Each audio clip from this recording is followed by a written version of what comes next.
और आंदोलन और उनके महत्व व्याख्यान के बारे में हम पढ़ रहे थे, जिसके अंतर्गत अगला हम देखेंगे कि विद्रोही क्या चाहते थे। जो विद्रोही थे वे देश की आज़ादी चाहते थे, उसके साथ साथ एकता की कल्पना ऐसे कि मतलब उस समय जो था, जो ऊंच नीच भेदभाव को भूलकर हम देश की आज़ादी के लिए एकता स्थापित करें और एक साथ लड़ाई लड़ें। फिर उत्पीड़न के प्रतीकों के खिलाफ, उत्पीड़न के प्रतीक के रूप में बहुत सारे चित्र, कार्टून, ये सारी चीज़ें आ रहे थे। वो प्रतीक जो थे उसके खिलाफ उन्होंने मोर्चा निकाला और साथ ही साथ उसे दूर करने के साथ साथ हम देश की आज़ादी के लिए लड़ना चाह रहे थे। फिर है धर्म परिवर्तन। उस समय जो अंग्रेज थे वे धर्म परिवर्तन कर रहे थे, हिंदू मुस्लिमों को ईसाई बना रहे थे। इस कारण भी विद्रोही लोग उससे आक्रोशित थे।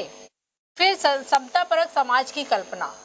समतापरक समाज की कल्पना इसलिए की गई थी कि सभी को यदि हम एक रूप से देखेंगे, एक समाज के रूप में उसकी कल्पना करेंगे, तभी हम देश की आज़ादी के लिए हम लड़ सकते हैं।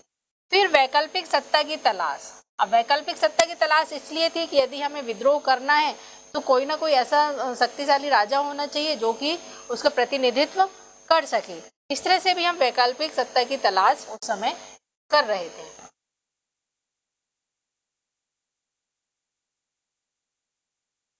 फिर देखेंगे दमन।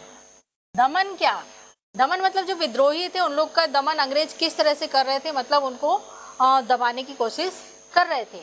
अंग्रेजों द्वारा जो विद्रोहों का दमन जो किया गया था, उन्होंने तेज वहां से बाहर से और भी अपने अंग्रेज सैनिकों को बुलाया और उसके साथ साथ वे बड़ी तेजी से उनका दमन करना शुरू कर दिया था। और उनका उद्देश्य सिर्फ यही था कि कम से कम एक गांव को हम जीतना है और उसे अपने कब्जे में लेना है। इस तरह से अंग्रेज द्वारा विद्रोहों का दमन किया जा रहा था और साथ ही साथ अधिकार करने की कोशिश की जा रही थी।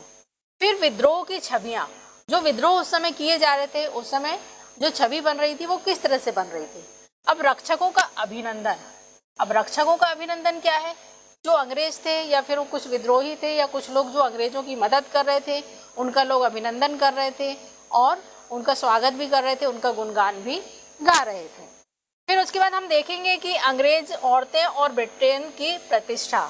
यहाँ पर जो था, जो विद्रोही जो थे, जैसे सरकारी बंगले, सरकारी खजाने और सरकारी जो अधिकारी थे, उनकी उन्होंने हत्या करना प्रारंभ कर दिया था, उनको लूटना प्रारंभ कर दिया था। इस तरह से अंग्रेज औरतें और ब्रिटेन की जो प्रतिष्ठा थी उसको वे बचाना चाह रहे थे, अंग्रेज औरतों की रक्षा करना चाह रहे थे और ब्रिटेन की भी जो प्रतिष्ठा पर बनाई थी वे फिर से चाह रहे थे कि हमारी ब्रिटेन का शासन फिर से स्थापित हो जाए। फिर प्रतिशोध और सबक। जो अंग्रेज अधिकारी थे वे विद्रोहियों से प्रतिशोध रखते थे, वे किसी भी तरह से उनको सबक सिखाना चाहते थे, उनके विद्रोहियों को दमन करके वे फिर से अपना शासन स्थापित करना चाहते थे और साथ ही साथ विद्रोहियों को सबक भी सिखाना चाह रहे थे। फिर दहशत का प्रदर्शन। अब दहशत का प्रदर्शन कैसे?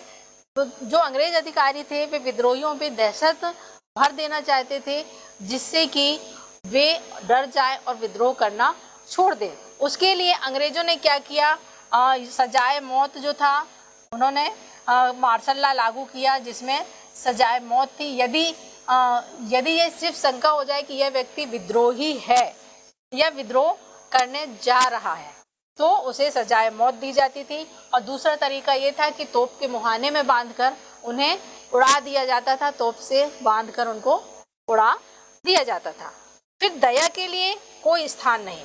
अंग्रेजों ने उनके बीच में जो थे, जो विद्रोही थे, उनके लिए दया के लिए कोई स्थान ही नहीं था। जिस तरह से हमने बताया कि सजाए मौत देना या तोप के मुंह में बांधकर उड़ा देना, इस तरह से दया का कोई भी स्थान नहीं था। अंग्रेजों ने कहा था कि दया की भावना रखी जाएगी, लेकिन यह नाम मात्र का था।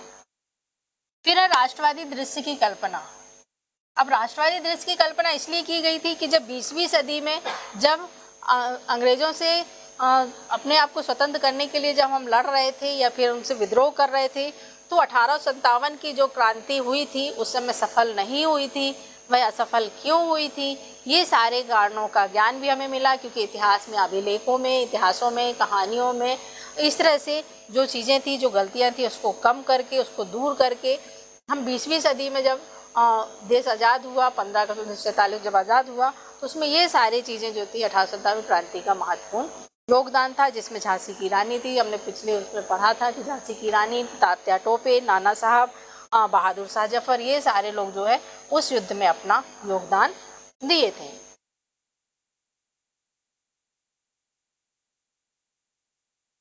फिर है गृह कार्य।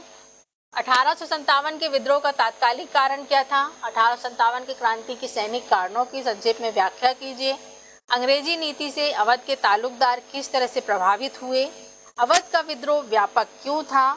और सन 1857 की क्रांति को प्रथम स्वतंत्रता संग्राम क्यों कहा जाता है? और प्रथम स्वतंत्रता संग्राम का भारतीय इतिहास में क्या महत्व है? ये सारे प्रश्नों के उत्तर आपको नोट करने हैं और कॉपी में लिखना है।